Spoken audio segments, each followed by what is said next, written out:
చక్రి నారాయణకు దిమ్మ తిరిగే షాక్ ఇచ్చిన మహాలక్ష్మి. ఇంతకు ఏం జరిగింది?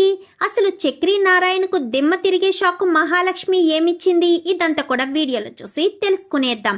పొదరిల్లు రేపటి ఎపిసోడ్స్లో ఏం జరగబోతుందో ముందుగా తెలుసుకోవాలి అనుకుంటే వీడియోని లైక్ చేసి ఛానల్ని సబ్స్క్రైబ్ చేసుకుని పక్కనే ఉన్న బెల్ సింబల్లో ఆల్ పై క్లిక్ చేయండి. ఎలా చేయడం వల్ల మేం పెట్టే ప్రతి వీడియో కూడా నోటిఫికేషన్ రూపంలో ముందుగా చూడగలుగుతారు. మొత్తం మీరు చూసుకున్నట్లయితే కన్నా చక్రి కేశవ గురించి అబద్ధం చెప్పాడన్న విషయాన్ని బయట పెడతాడు. ఎందుకంటే కేశవ మెకానికల్ ఇంజనీర్ అంటూ చెప్పుకొచ్చాడు. కన్నా గురించి కూడా గొప్పగానే చెప్పాడు చక్రి. ఈ విషయాలన్నీ కూడా కన్నా మహాలక్ష్మికి చెప్పడంతో మహాలక్ష్మి ఒక్కసారిగా షాక్ అవుతుంది. చెప్పడమే కాదు చూపిస్తాను అంటూ మెకానిక్ షెడ్ దగ్గరికి తీసుకెళ్ళి మరీ చూపించిన తర్వాత మహాలక్ష్మి మనసులో ఇంకా పూర్తిగా క్లారిటీ వచ్చేస్తుంది చక్రి మీద. ఎందుకంటే చక్రి తన కన్ని అబద్ధాలే చెప్పాడు అని క్లారిటీ తెచ్చుకున్న మహాలక్ష్మి చాలా కోపంగానే ఇంటికి వచ్చేస్తుంది. అలా వచ్చేసిన తర్వాత ఏమైంది వదిన, మా చక్రి అన్నయ్య అన్ని అబద్ధాలు చెప్పాడని ఫీల్ అవుతున్నావా అంటూ కన్న అడిగిన ప్రశ్నకు మహాలక్ష్మి అయితే చాలా బాధపడుతూ గదిలోకి వెళ్ళిపోతుంది. అయ్యో పాపం, వదినకు నేను నిజం చెప్పడం వల్ల వదిన ఇంతలా బాధపడుతుందా అని కన్న బయట హాల్లో కూర్చుని బాధపడుతూ ఉంటాడు. అప్పుడే మాధవ్ అయితే వస్తాడు. ఏమైందిరా కన్నా, ఎందుకంత డల్గా ఉన్నావు, ఏమైంది అంటూ మాధవ కన్నాను అడిగేసరికి అది కాదన్నయ్యా అంటూ కన్నా ఏదో చెప్పబోతూ ఉంటాడు. ఈలోపు మహాలక్ష్మి బయటికి వచ్చి నువ్వా కన్నా అని మహాలక్ష్మి ఆపేస్తుంది. ఏమైందమ్మా మహాలక్ష్మి, ఎందుకు కన్నా ఏదో చెప్పబోతుంటే ఆపేశావు అని మాధవ అడిగిన దానికి ఏమీ లేదు పెద్ది, ఏమీ లేదు, మీరు వెళ్ళి మీ పని చూసుకోండి అని మహాలక్ష్మి పెద్దిని అక్కడి నుంచి పంపించేసి కన్నా దగ్గరికి వచ్చి నీకు అసలు బుద్ధుందా అంటూ మహాలక్ష్మి మాట్లాడడంతో కన్నా అయితే అదేంటి వదిన అలా మాట్లాడుతున్నావు, జరిగిన విషయం పెద్దన్నయ్యకి తెలియాలి కదా అని కన్నా అనగానే వద్దు, పెద్దికి ఏ విషయం చెప్పకూడదు అంటూ మహాలక్ష్మి గదిలోకి వెళ్ళిపోతుంది. వదిన ఎంత మంచిదో కదా, పెద్దన్నయ్యకి చెప్తే పెద్దన్నయ్య బాధపడతాడు అన్న విషయాన్ని దృష్టిలో పెట్టుకుని వదిన ఏ విషయం పెద్దన్నయ్యకి చెప్పొద్దు అంటుందని ఇంకా కన్నా అయితే చదువుకుంటూ ఉంటాడు. గదిలోకి వెళ్ళిపోయిన మహాలక్ష్మి గదిలో కూర్చుని ఆలోచించుకుంటూ తను వాళ్ళ ఇంటి దగ్గర ఎప్పుడూ చక్రి మాట్లాడిన మాటలు జ్ఞాపకం చేసుకుంటూ, అంటే చక్రి అన్ని అబద్ధాలే చెప్పుకుంటూ వచ్చాడని మహాలక్ష్మి ఎంతగానో బాధపడుతూ ఉంటుంది. నేను ఈ చక్రి మాటలు నమ్మి నా కుటుంబాన్ని మోసం చేసి బయటికి వచ్చేసానా, నా కుటుంబం నా మీద పెంచుకున్న నమ్మకాన్ని వదిలి నేను బయటికి వచ్చేసానా అంటూ మహాలక్ష్మి కన్నీళ్లు పెట్టుకుంటుంది. కన్నీళ్లు పెట్టుకునేసరికి ఎందుకో మాధవకు మహాలక్ష్మి ఏడుస్తుంటే గుండెల్లో ఏదో గుబులనిపించి మహాలక్ష్మి అనుకుంటూ టీ తీసుకుని గదిలోకి వెళ్తాడు మాధవ. అమ్మ మహాలక్ష్మి అని చెప్పి మాధవ్ పిలవగానే హా పెద్ది అంటూ మహాలక్ష్మి లేచి నిలబడుతుంది. రా పెద్ది కూర్చో అని చెప్పనగానే అది కాదమ్మా మహాలక్ష్మి అంటూ ఇంకా మాధవ లోపలికి వెళ్ళి కూర్చుని ఈ టీ తీసుకోమ్మా అని మహాలక్ష్మి చేతిలో పెడతాడు. పెట్టడంతో ఎందుకు పెద్ది, నేను ఇప్పుడు టీ అడగలేదు కదా, నువ్వు ఏదో విషయాన్ని నా దగ్గర దాచిపెట్టావో అని నాకు అర్థమవుతుందంటూ మాధవ అన్న మాటకు అదేమీ లేదు పెద్ది అంటూ మహాలక్ష్మి అంటుంది. లేదు లేదు, నువ్వు కన్నా నాకేదో చెప్పాలనుకుంటే నువ్వు కన్నాను ఆపేశావని పెద్ది మాట్లాడుతూ సరేనమ్మా, నీకు ఇష్టం లేకపోతే వదిలేసేయి, నీకు నాకు ఎప్పుడు చెప్పాలనుకుంటే అప్పుడే చెప్పు అని మాధవ వెళ్ళబోతుంటే ఒక్క నిమిషం పెద్ది అని మహాలక్ష్మి మాధవను ఆపుతుంది. ఏంటమ్మా మహాలక్ష్మి అని చెప్పనగానే మీ తమ్ముడు నాకు చాలా అబద్ధాలే చెప్పాడు పెద్ది, ఒకటి కాదు రెండు కాదు, నీ విషయంలో, కన్నా విషయంలో, కేశవ విషయంలో, తన ఇంటి కుటుంబం విషయంలో, వాళ్ళ నాన్న విషయంలో, చివరాఖరికి తన విషయంలో కూడా అబద్ధమే చెప్పాడు పెద్ది అంటూ ఇంకా మహాలక్ష్మి కన్నీళ్లు పెట్టుకుంటుంది. అమ్మా మహాలక్ష్మి, నువ్వెందుకు ఏడుస్తున్నావు చెప్పు, నువ్వు నా తమ్ముడు అబద్ధం చెప్పాడని నువ్వు బాధపడొద్దా అంటూ మాధవ కొంచెం దగ్గరికి వచ్చి కన్నీళ్లు తుడుచుతూ, చూడమ్మా మహాలక్ష్మి, మా తమ్ముడు గురించి వదిలేసే. వాడు అబద్ధం చెప్పుండొచ్చు, కానీ వాడు మోసం చేసేవాడు కాదు. వాడి కుటుంబం అలా ఉండాలి అని వాడు కోరుకున్నాడు. నువ్వు నాకు వాడు ఇలా అబద్ధం చెప్పాడు అని ఎప్పుడైతే చెప్పావో వాడిని నేను నిలదీశాను. ఎందుకురా మహాలక్ష్మికి ఎలాంటి అబద్ధాలు చెప్పావో? పాపం తను నిన్ను నమ్మి ఇంటి నుంచి వచ్చింది కదా, నువ్వు అబద్ధాలు ఎందుకు చెప్పావు అని నేను అడిగానమ్మా అంటూ మాధవ చెప్తాడు. అలా చెప్పిన దానికి తను మాత్రం కుటుంబం ఎలా ఉండాలి అని అనుకున్నానన్నయ్య, కానీ మన కుటుంబం ఎలా లేదు. అయినా మహాలక్ష్మి గారు మన ఇంటికి వస్తారని నేను అనుకున్నానా ఏంటి? అందుకే అలా చెప్పానన్నయ్య అంటూ చక్రి నాకు చెప్పాడని మహాలక్ష్మికి చక్రి మీద ఉన్న కోపాన్ని తగ్గించే ప్రయత్నంగా మాధవైతే మహాలక్ష్మినికి సర్ది చెప్పడం మొదలు పెడతాడు. కానీ మహాలక్ష్మి ఎన్నో అబద్ధాలు విని చక్రి ఇంకా అబద్ధాలు కోరని తనని మోసం చేయడానికే తన మెడలో తాళి కట్టాడని చాలా గట్టిగానే అనుకుని ఇంకా భోజనం కూడా చేయకుండానే రాత్రికి పడుకుని పోతుంది. పడుకునేసరికి ఇంకా అర్ధరాత్రి పూట చాలా ఆకలేస్తుంది. చాలా ఆకలి వేయడంతో మహాలక్ష్మి కాస్త లేచి వంటగదిలోకి వెళ్ళి చూసేసరికి ఒక ప్లేట్లో భోజనం పెట్టి కర్రీ అది వేసి మూత పెట్టేసి ఉంచుతాడు మాధవ. పెద్ది నా కోసం ఆలోచిస్తాడు, నన్ను బాధ్యతగా అనుకుంటాడు, తాను ఇంటి మనిషిగా అనుకుని నా కోసం భోజనం తీసి పక్కన పెట్టాడని మహాలక్ష్మి ఎంతో సంతోషంగా తన గదిలోకి పట్టుకుని వెళ్ళి తింటూ ఉంటుంది. అలా తింటూ ఉండగా సడన్గా ఎక్కిళ్ళు రావడంతో వెనకాలే మాధవ వెళ్ళి మంచినీళ్ళిస్తాడు. పెద్ది అనగానే నువ్వు ఆకలికి ఉండలేవని నాకు తెలుసమ్మా, అందుకే నీ కోసం భోజనం పక్కన పెట్టాను. నువ్వు భోజనం తీసుకుని వెళ్ళావే తప్ప మంచినీళ్ళు తీసుకుని వెళ్ళలేదు. నీకెంత ఆకలిగా ఉంది, అంత ఆతృతగా తింటున్నావని నాకు అర్థమైందమ్మా అని చెప్పి మాధవ్ అయితే మహాలక్ష్మితో మాట్లాడడంతో మాధవ్ని కూర్చోమని కొంచెం పక్కకు జరిగేసరికి మాధవ్ అక్కడ కూర్చుంటాడు. నా తమ్ముడు విషయాన్ని మనసులో పెట్టుకుని నువ్వు నీ కడుపు మార్చుకోవద్దమ్మా మహాలక్ష్మి అని మాధవ్ ఎంతో పొలైట్నెస్గా ఎంతో చక్కగా మహాలక్ష్మికి అర్థమయ్యే రీతిలో చాలా చక్కగా చెప్తాడు. చెప్పేసేసరికి మహాలక్ష్మి ఇంకా రివెంజ్ తీర్చుకోవాలి అని ప్లాన్ చేస్తుంది. మరుసటి రోజు ఉదయాన్నే అందరూ పడుకుంటారు కదా, చక్రి పడుకుని ఉంటాడు. ఈ కన్నా కేశవ కూడా పడుకునే ఉంటారు. పడుకునే ఉండేసరికి మహాలక్ష్మి లేచి చక్రి దగ్గరికి వెళ్ళి చూసేసరికి చక్రి గురక పెట్టుంటాడు. నాకు ప్రశాంతత లేకుండా, నాకు మనశ్శాంతి లేకుండా చేసిన నువ్వు ఇలా నిద్రపోతూ ఉంటే నేను చూస్తూ ఎలా ఊరుకుంటాను అని గబగబా ఒక చెంబుతో నీళ్లు తెచ్చి మహాలక్ష్మి చక్రి మొహం మీద విసిరి కొడుతుంది. విసిరి కొట్టేసరికి ఒక్కసారిగా తొలిక్కి పడి లేస్తాడు. ఎవరు అనగానే బారెడి పొద్దెక్కే వరకు పడుకుంటే ఎలా కుదురుతుంది, లేచి దుప్పట్లవి మడత పెట్టండి అని చెప్పనేసరికి అలాగే మహాలక్ష్మి గారు అని ఇంకా చక్రి కన్నా కేశవ ముగ్గురు కూడా దుప్పట్లు ఎత్తి లోపల పెడతారు. ఈలోపు మహాలక్ష్మి బయట వాకల దగ్గరికి వచ్చి చూసేసరికి వాకలు తుడిచి ఉండదు. తుడిచుండడం రాదంటే మహాలక్ష్మికి వాకలి తొడవడం రాదు. అలా చూస్తూ ఉండడం చూసిన కన్నా ఏంటొదినా ఇక్కడే నిలబడిపోయావేంటి, ముగ్గు పెట్టు అనగానే ముగ్గు అయితే పెట్టడం వచ్చు కానీ కన్నా నాకు ఈ వాకలు తుడిచి కల్లాపు వేయడం రాదు అని చెప్పి మాట్లాడడంతో సరే నేను వేస్తాను చూడొదినా అని మహాలక్ష్మికి కాస్త చూడమని చెప్పి కన్నా అయితే అక్కడ వాకలు తుడిచి కల్లాపేస్తాడు.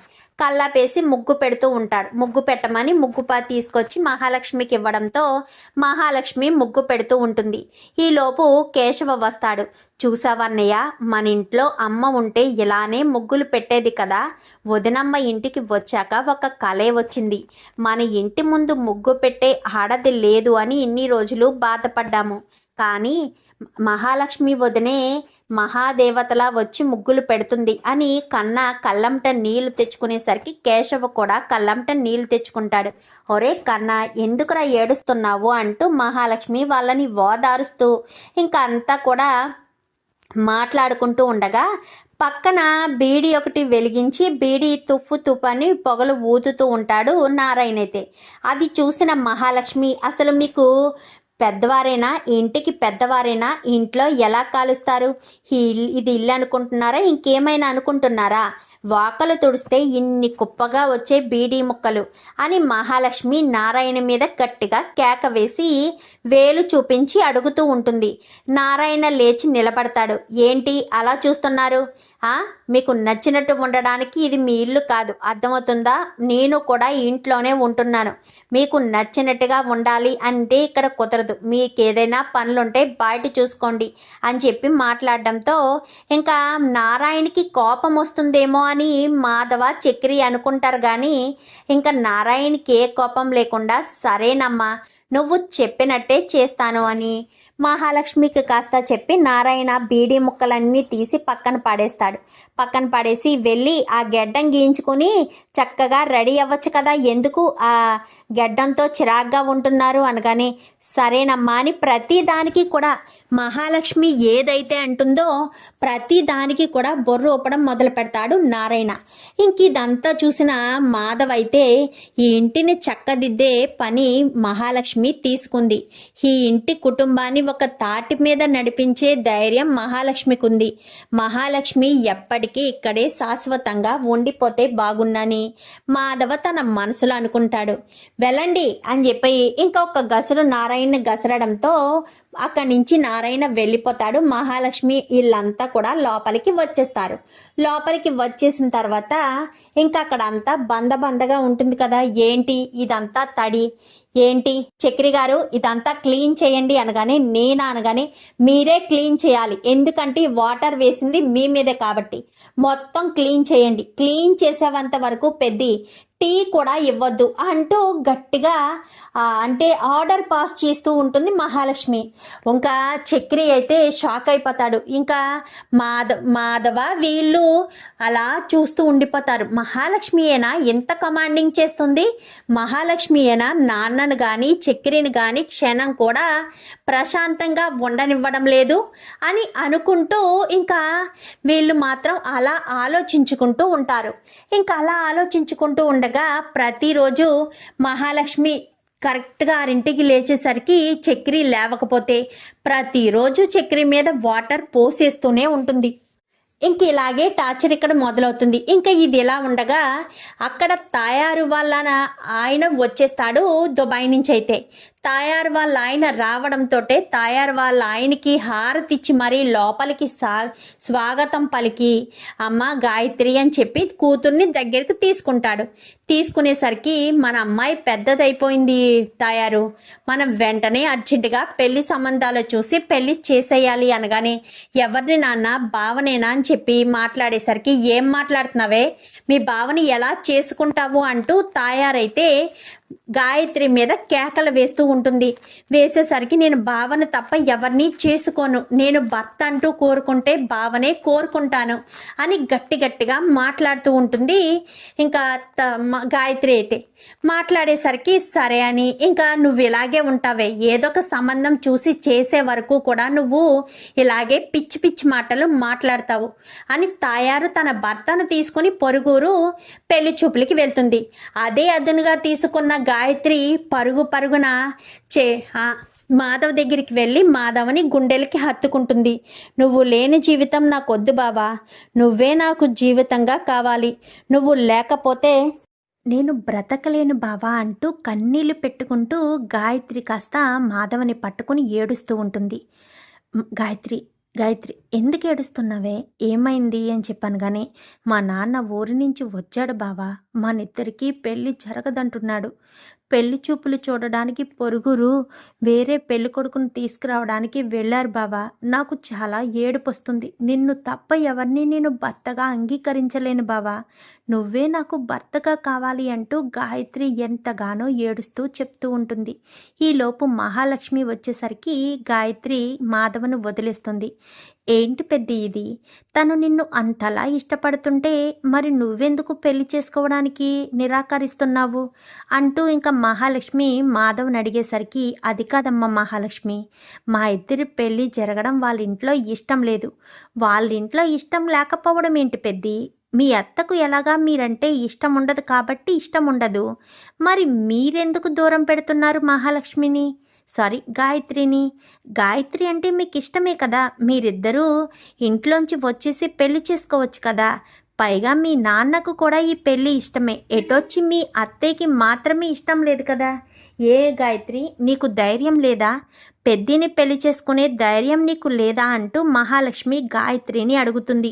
అడిగేసరికి నాకు ఇష్టమే కానీ బావే ఒప్పుకోడు అని చెప్పి మాట్లాడుతుండగానే ఈలోపు పెళ్లి చూపుల కోసం వెళ్ళిన వాళ్ళు కాస్త ఎందుకో అనుమానం వచ్చి వెనక్కి వచ్చేసరికి గాయత్రి ఇంటి దగ్గర లేకపోవడంతో తాయారుకు అనుమానం వచ్చి సరాసరి ఇల్లింటి మీదకి గొడవకి వచ్చేసేసరికి ఒసే ఎక్కడున్నావే, రావే బయటికి అంటూ గట్టిగా కేకలు వేస్తూ గాయత్రిని పిలిచేసరికి అందరూ కూడా బయటికి వస్తారు. నేను రానమ్మా, నేను బావని మాత్రమే పెళ్లి చేసుకుంటాను, బావే నా జీవితం, బావే నా సర్వస్వం అంటూ గాయత్రి మాధవ వెనక్కి వెళ్ళి నిలబడేసరికి చెయ్యి పట్టుకుని మరీ బరబరా తీసుకువెళ్ళి చెంప పగలగొడుతుంది. అసలు మీకు బుద్ధి జ్ఞానం ఉందా అంటూ మహాలక్ష్మి మాట్లాడడం మొదలు పెడుతుంది.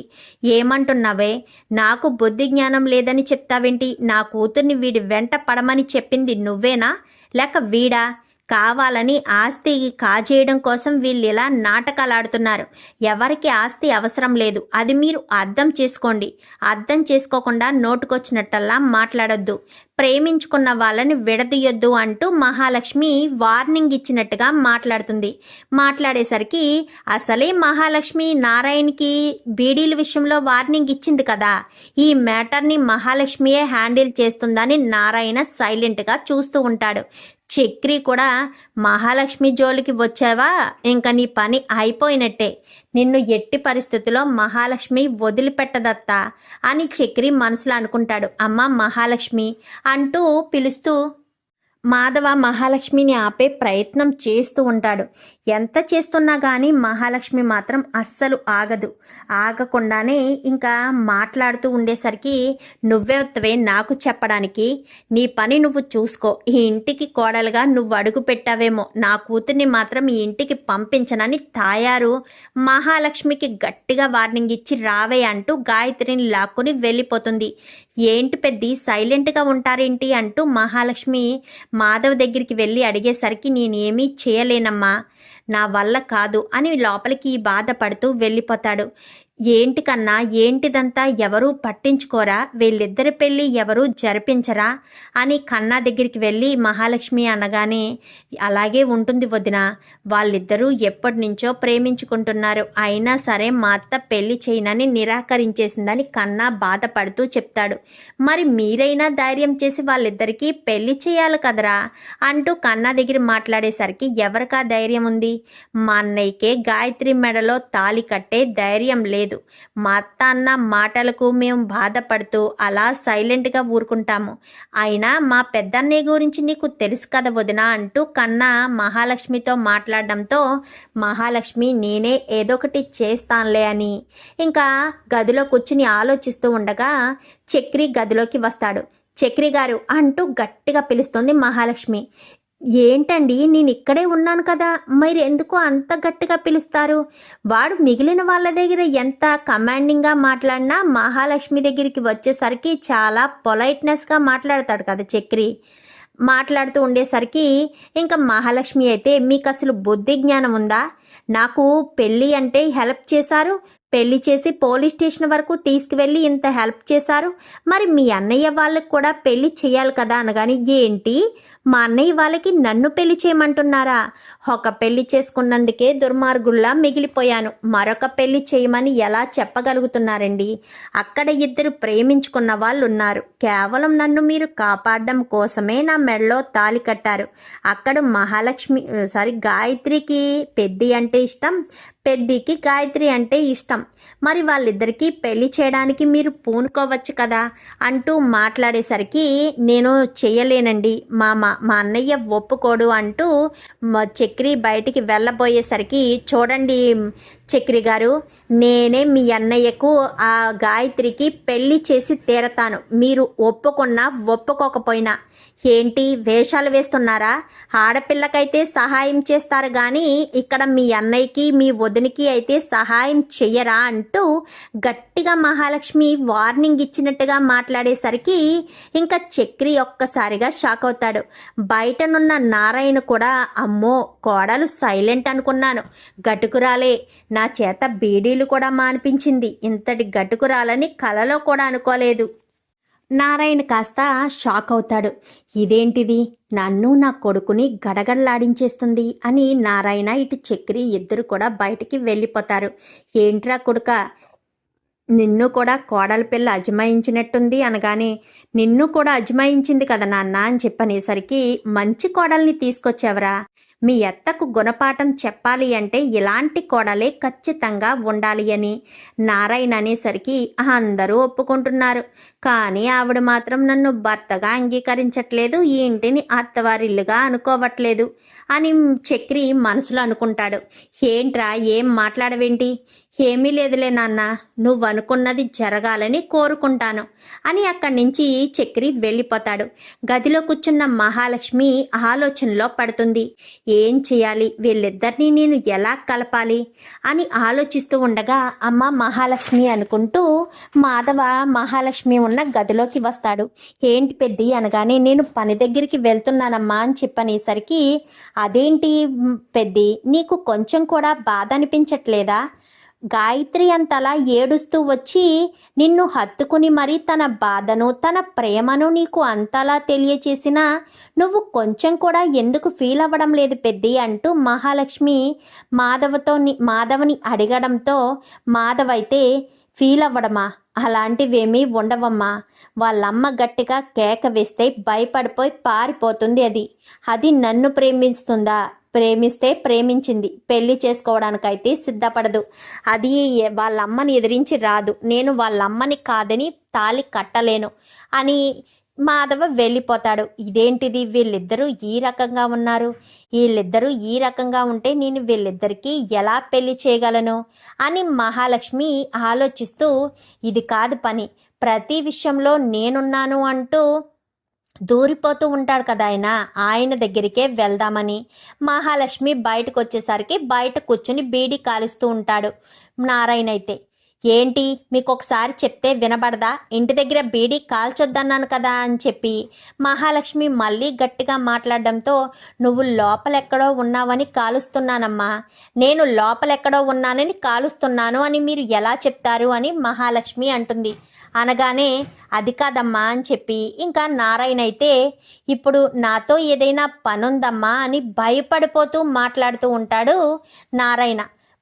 మాట్లాడడంతో, అవును మీతో పనుంది, మీ పెద్ద కొడుకు మీ మేనకోడలు ఇద్దరు ప్రేమించుకున్నారు కదా, వాళ్ళకి పెళ్లి చేయాల్సిన బాధ్యత మీది కాదా, ఒక తండ్రిగా మీకు బాధ్యత లేదా అంటూ మాట్లాడడంతో, తండ్రిగా నాకు బాధ్యత ఉందమ్మా, కానీ అమ్మాయి మెడలో తాళి కట్టే ధైర్యం వీడికి లేదు అని మహాలక్ష్మి ముందు మాట్లాడతాడు.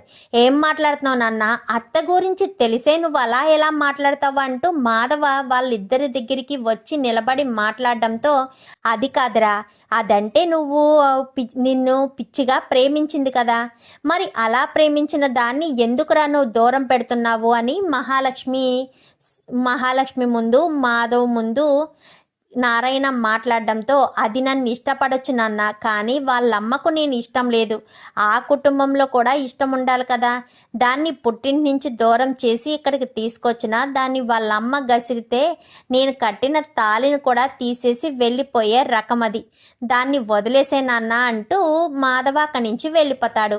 ఇదమ్మా తంతు అనగానే, తండ్రిగా మీకేం బాధ్యత ఉంది, బాధ్యతగా తీసుకొని వాళ్ళిద్దరికీ పెళ్లి చెయ్యండి అంటూ వార్నింగ్ ఇచ్చినట్టుగా మాట్లాడడంతో అది విన్న చక్రి హట్నించటే లోపల కూడా రాకుండా హట్నించటే పారిపోతాడు. ఇంకా ఇక్కడే నిలబడ్డ నారాయణ మాత్రం అలా షాకింగ్లో ఉండిపోతాడు. చూద్దాం మరి ఇలాగే మహాలక్ష్మి ఇంట్లో వాళ్ళందరితో అజమాయిషిగా మాట్లాడి ఇంట్లో మనిషిగా కలిసిపోవాలని, చక్రి మీద మహాలక్ష్మికి ప్రేమ కలగాలని మీరు కూడా కోరుకుంటే వీడియో నచ్చితే లైక్ చేసి ఛానల్ని సబ్స్క్రైబ్ చేసుకొని పక్కనే ఉన్న బెల్ సింబల్లో ఆల్ పై క్లిక్ చేయండి. Thank you for watching.